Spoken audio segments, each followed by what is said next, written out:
সত্যি এটি অনস্বীকার্য। আর অনেক যুবকবৃন্দ আজ এত সুন্দর একটি প্রতিযোগিতা আপনাদের সামনে উপস্থাপন করতে পেরেছে, তার জন্য আমি এবং ইয়ারপুর পুরো গ্রামবাসী ছিল কৃতজ্ঞ।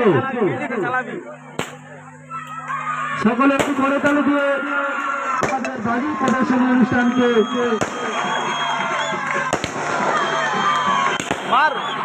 জোরে দে